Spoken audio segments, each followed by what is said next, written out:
बाराई जङ्गलमा छु। अब यहाँबाट म हिँड्छु माथितिर कहाँसम्म पुग्दो रहेछ म विचार गर्छु त। कहाँ पुग्दो रहेछ ट्राई गरौँ कहाँसम्म पुग्दो रहेछ।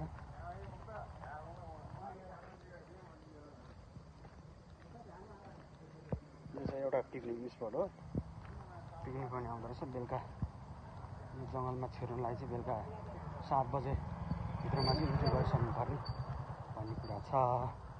म चाहिँ अहिले कति बजी हुने 1:30 बजे 1:30 बजे सो यहाँ एक्लै घुम्नु आइरहेको छु।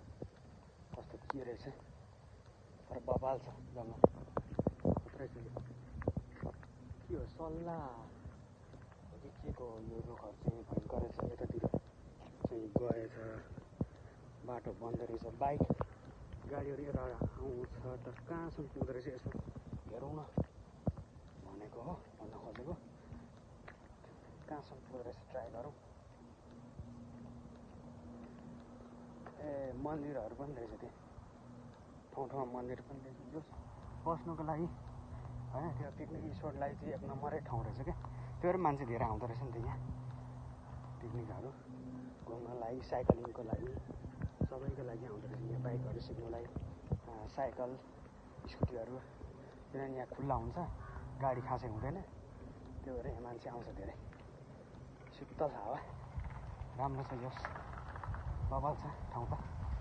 अलिअलि यता तलतिर हेर्दा चाहिँ अलिक तल पनि खोला रहेछ होइन पानी पनि छ त्यहाँ पानी पनि रहेछ।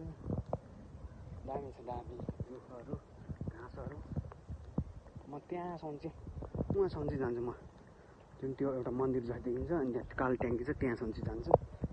त्यहाँबाट उता चाहिँ नजाउँ होला किनभने जङ्गल छ। बाँदरहरू पनि अस्ति त बाँदरहरू पनि टन्नै देखाएको थिएँ। आज चाहिँ एउटा पनि देखाएको छैन। अब एक्लै दुक्लै किन हिँड्ने दिउँसो भए पनि होइन मान्छेहरू त छ सबै ग्रुपमा छ मान्छे अरूहरू चाहिँ। म चाहिँ अब एक्लै छु किन एक्लै टाढासम्म किन जानेर भनेर हो। हिलो चाहिँ दामी छ। के हो यो प्लास्टिक एउटा प्लास्टिक चाहिँ हिँड्नु फालेको के गरेछ नि कस्तो प्लास्टिक हो यो। प्लास्टिक मात्र होइन प्लास्टिकले के बेरेछ प्लास्टिकले केही बेरेको रहेछ। पानीको ट्याङ्की पनि हो क्या यो। पानीको ट्याङ्की पनि व्यवस्थित छ।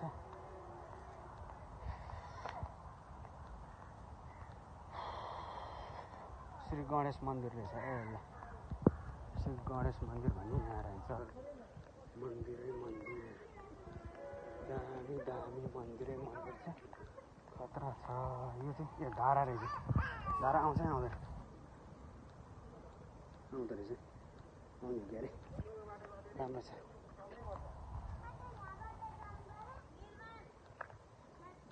ल मन्दिरमा पनि आइपुग्यो गणेश मन्दिर।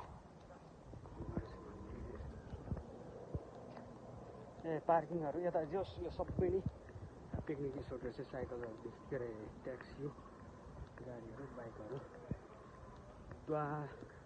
श्री ए श्री द्वारपाल मन्दिर चाहिँ यहाँ हो। ल ठिक छ यहाँ पनि दर्शन गरौँ। उता नि रहेछ। म त जङ्गल मात्रै होला भने नि सबै रहेछ टोयलेट बस्ने पार्किङको। यता चाहिँ केही निर्माण हुँदैछ के अरे अरू केही निर्माण हुँदैछ जस्तो छ।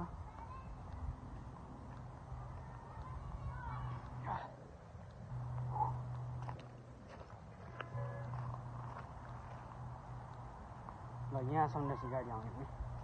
यहाँबाट उता घर मन्दिरहरू चाहिँ छ। मन्दिरहरू रहेछ उता जस यहाँ निर्माण हुँदो रहेछ।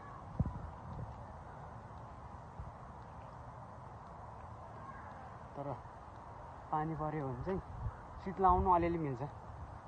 शीतलाउनु जहाँ पनि मिल्ने भयो यहाँ चाहिँ भिज्दैन किन भन्नु किनभने मन्दिर छ नि त। मन्दिरभित्र स्वाट्ट छिर्यो अनि एकछिन भए पनि सेफ भयो नि त।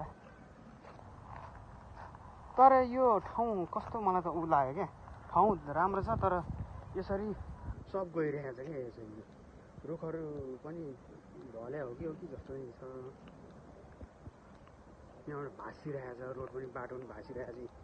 यस्तो भाँसिरहेको थियो जहाँनिर चाहिँ एकदम ऊ माटो रहेछ क्या।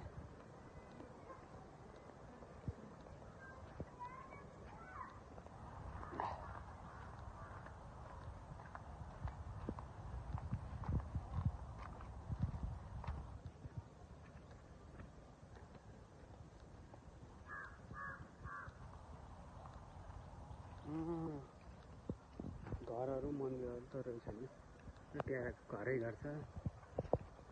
दामी छ, दामी दामी दामी। डेटिङ आउनु पनि मिल्ने रहेछ, गर्लफ्रेन्ड बोयफ्रेन्ड। यो चाहिँ के हो कि आँपको रहेछ, म त के मरेको हो कि किरा फाटे के मुसाहरू जस्तो लागेको थियो, होइन रहेछ। दामी छ।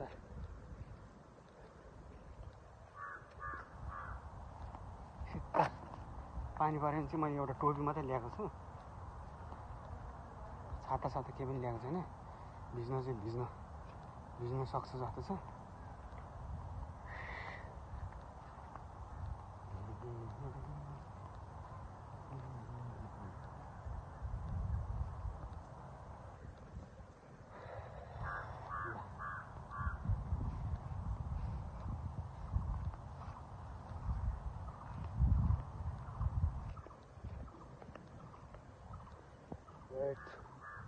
यो लास्ट डरमा यस्तो छ भिड, लड्यो भने त कहाँ पुगिन्छ होला।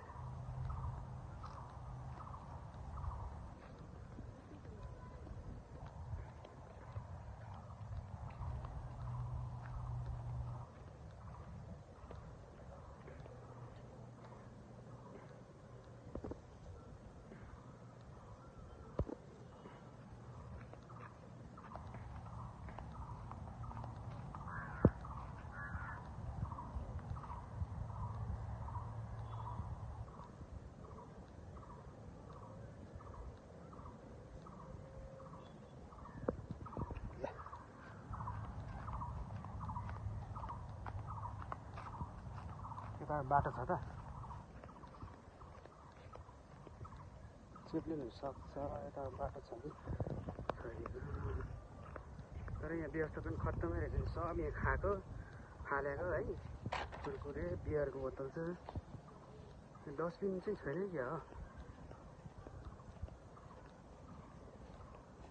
डस्टबिन चाहिँ छैन रहेछ। डस्टबिन नभए पनि आफूले नि अलिकति गर्नुपर्ने हो।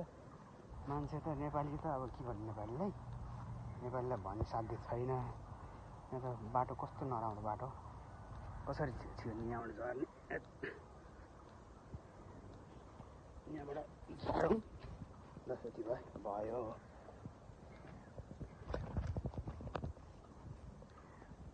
एकदम यहाँ अरू सब ठिक लाग्यो, यहाँ दिनु सक्नु सक्छ। तर मैले डस्टबिन फोहोर फाल्ने चाहिँ मलाई फोहोर फाल्नको लागि चाहिँ मैले कतै देखिनँ क्या। फोहोर फाल्ने ठाउँ चाहिँ मैले देखिनँ, अरू त सब ठिक छ।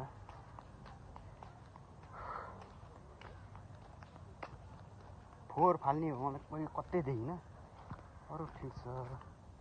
फोहोर चाहिँ जताततै फालिरहेको छ यहाँ। यो के को लागि पानी, यो सायद चराचुरुङ्गीको लागि पानी होला यो, त्यो पनि ठिक छ। त्यो के हो त्यो?